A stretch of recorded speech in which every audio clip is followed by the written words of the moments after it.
Welcome back to another episode of the Paycheck to Daycheck Reselling Podcast. Today is a guest episode, and I am so excited to have these two guests who, if you're listening to the podcast, you can't tell, but they are sitting right next to me. So we have Eric and Carolina, and they are of RV Great Lakes, and we're going to be asking them some questions. They actually did Amazon, and that's how Casey and I met them. It was at a meetup in Puerto Vallarta.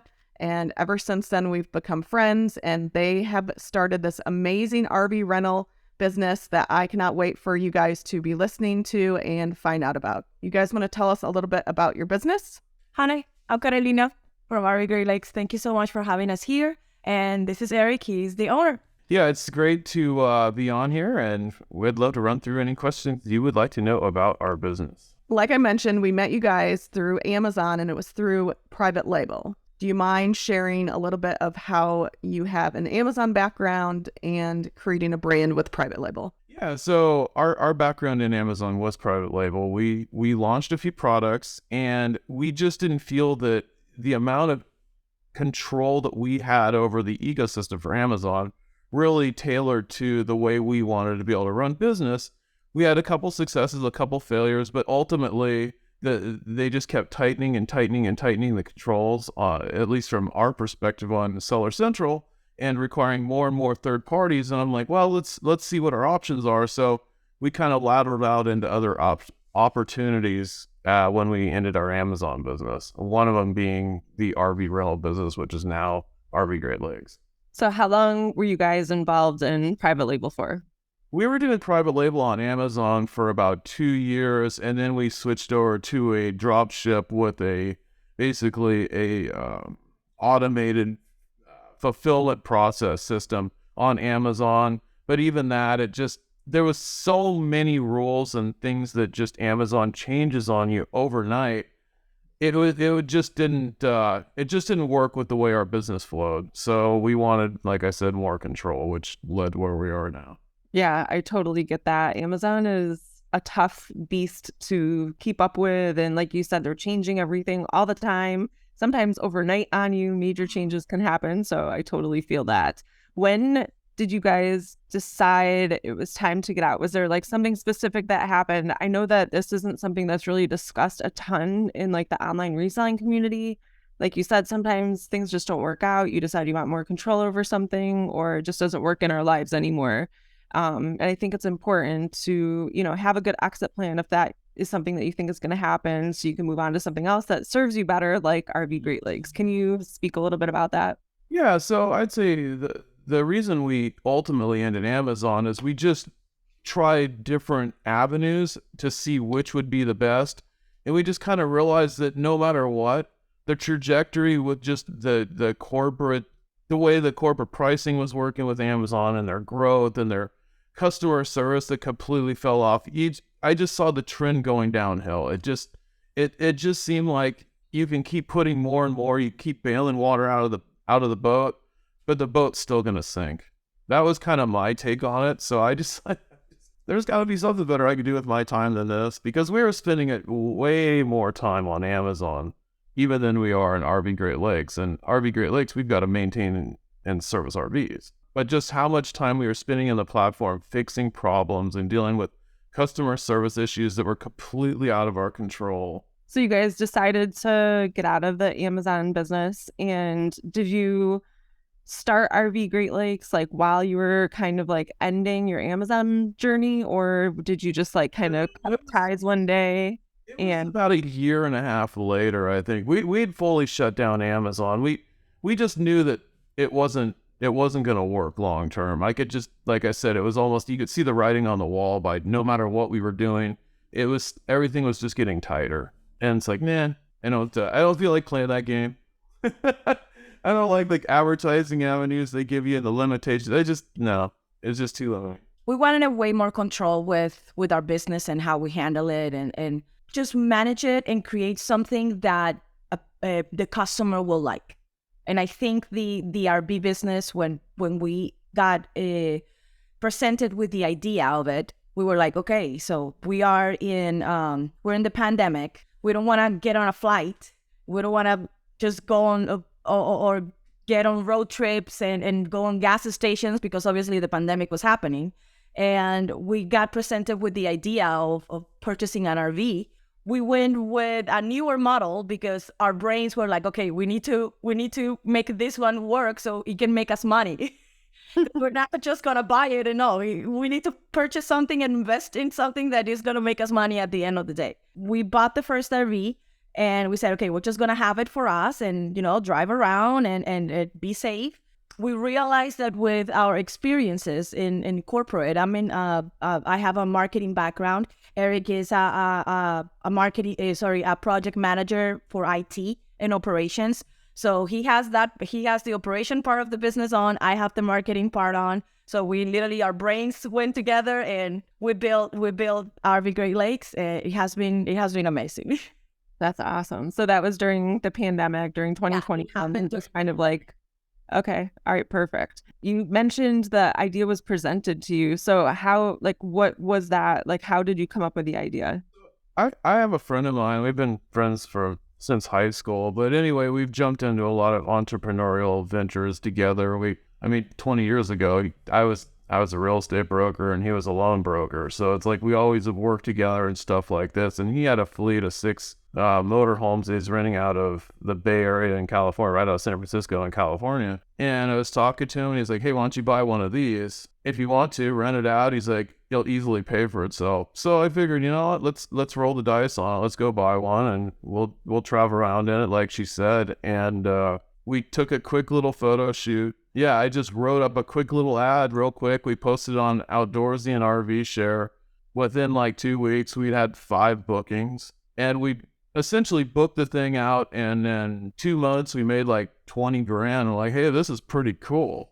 We need more. We need another one. So then we just started growing our fleet at that point. Wow. So how many RVs do you have in your fleet now?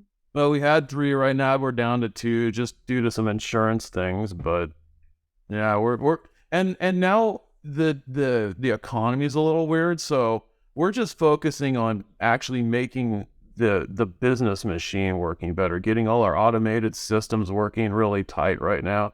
Because lending is terrible. So loans for RVs are really bad right now. Plus the RVs are still expensive. So I figure, we'll just see how this year goes with the RVs that we've got. Let's keep pushing the business model for growth.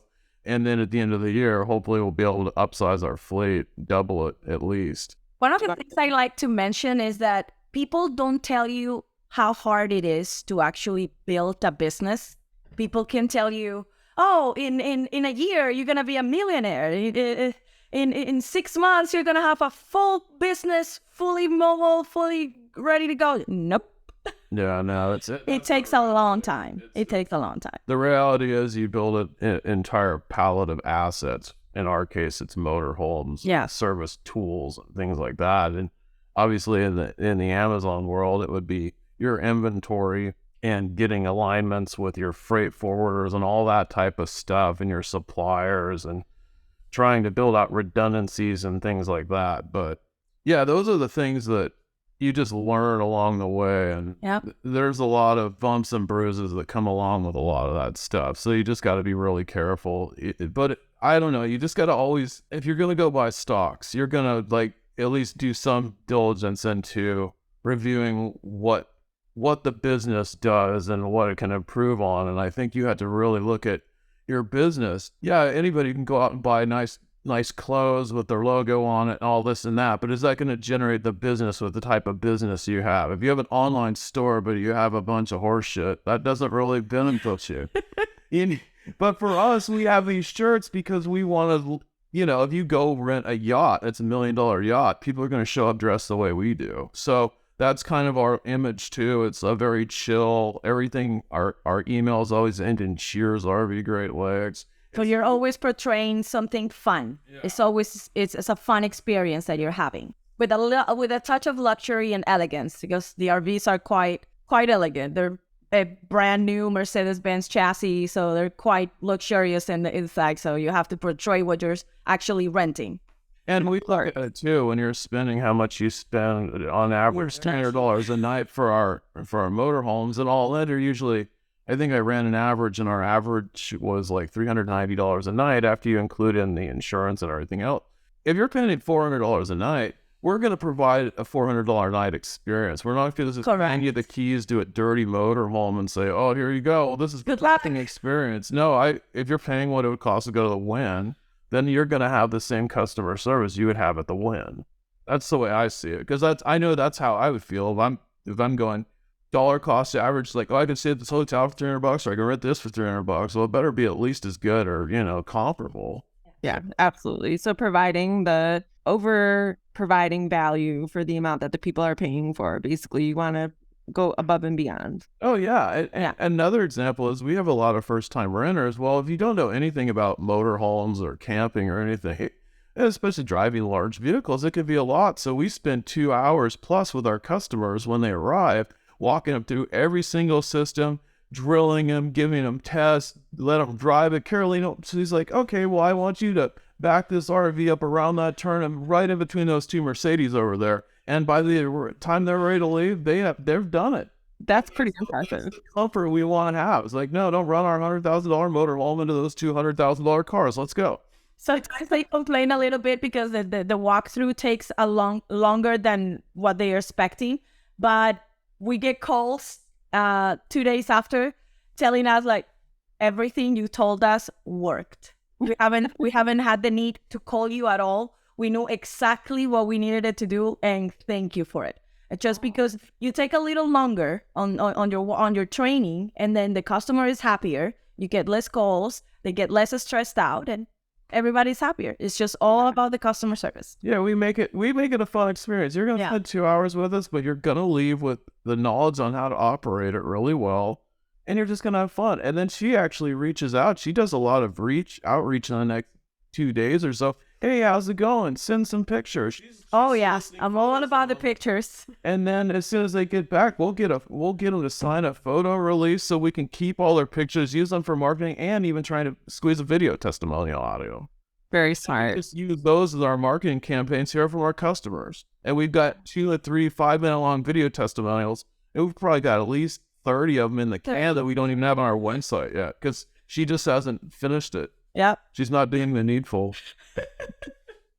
So how do you guys decide what RVs to purchase for your business? Well, so far we've stayed with one particular model. We kind of look at the Southwest model. You just have one particular unit and you just grow the fleet on that.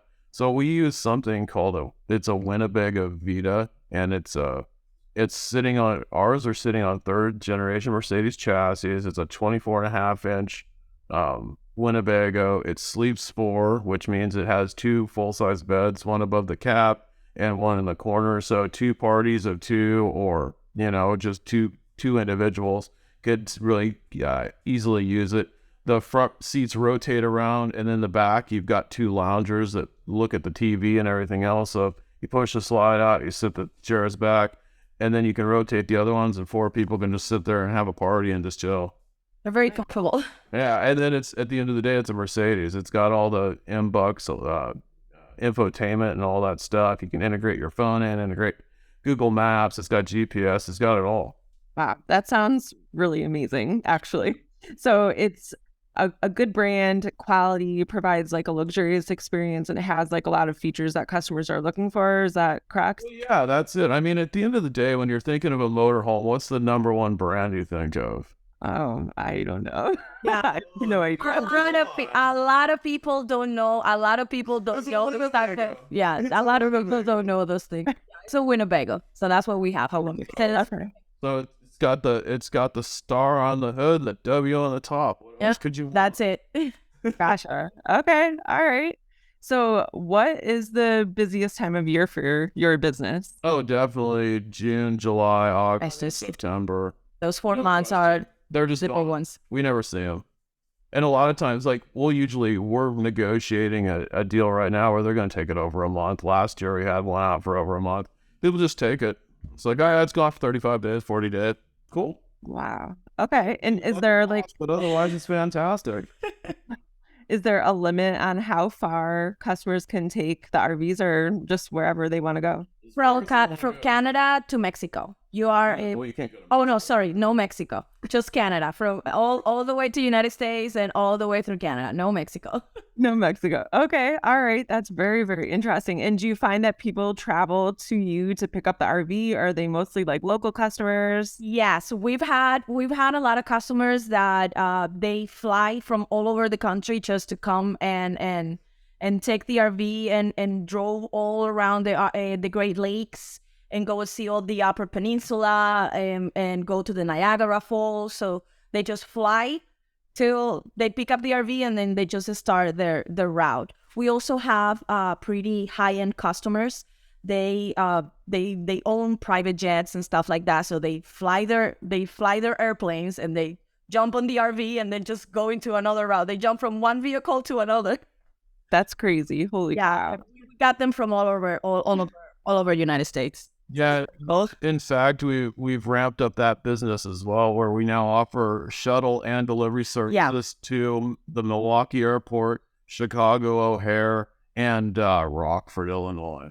Woohoo, Rockford! Yeah, we just want people to be as comfortable as possible, And if they want to have the RV right as soon as they get out of the airport, we can provide that. Yeah. And you have the whole walkthrough right at the airport lot, and then you can just go and start your trip right in there. All you need to bring is your clothes, food, and that is it. We have That's incredible.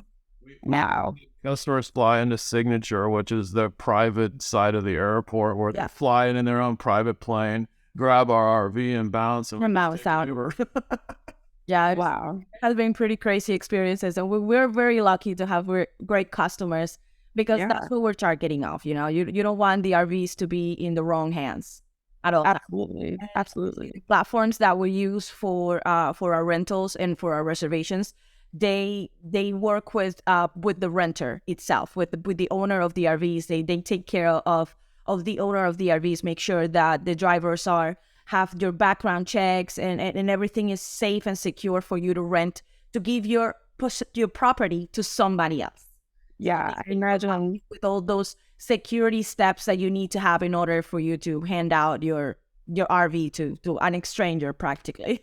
Right. I imagine that's probably a little unnerving the first At the few- beginning, it was for me. At the beginning, we have a GPS on our on our RVs, and like every 5 minutes we were like, "What are they? What are they? What are they? What are they? What are they?" But now we're just like, "All right, they're just gone. Bye bye. Nothing else." Be good.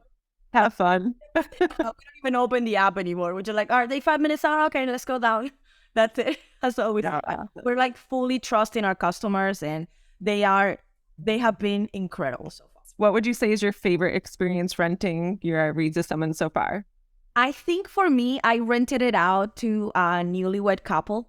They did that as their honeymoon. They were out for, I think it was a week and a half, or I think it was 2 weeks, but they had the best time. They took the best pictures.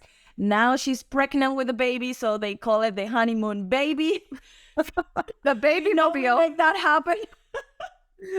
That's amazing.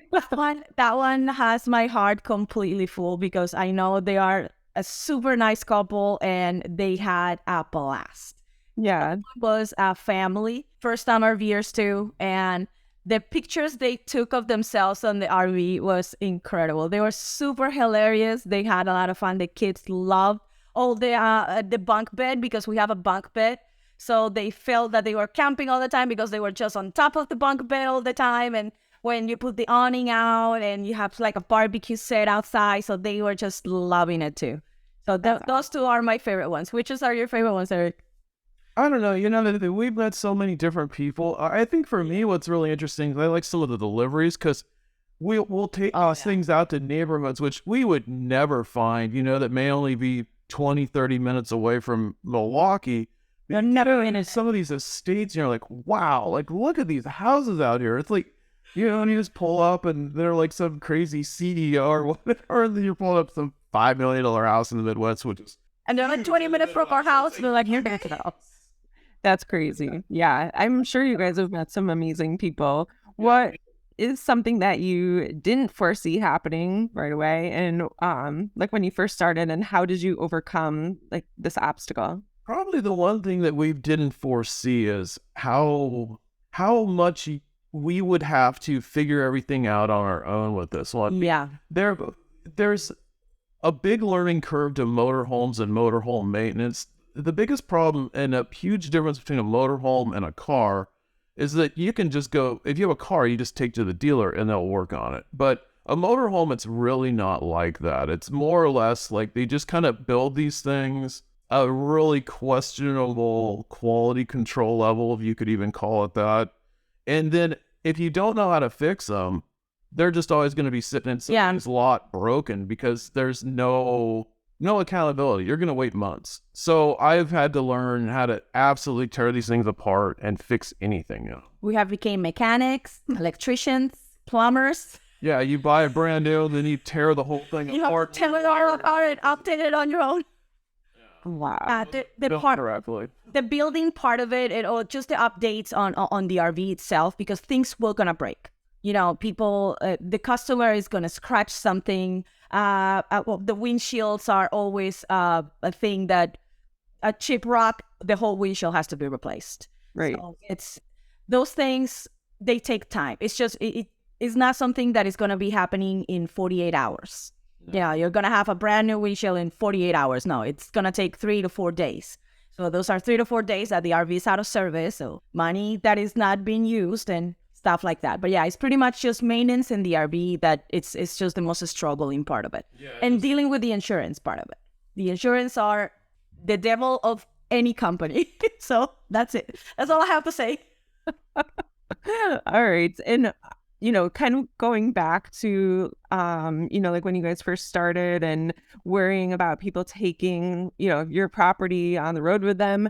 Do you ever have like anything happen where something is majorly broken, and like what systems do you have in place to protect yourself? Like, does insurance cover that stuff? Do you guys have to for it? This is the irony on that question. The only time we've ever had major problems with these RVs is literally at the dealership.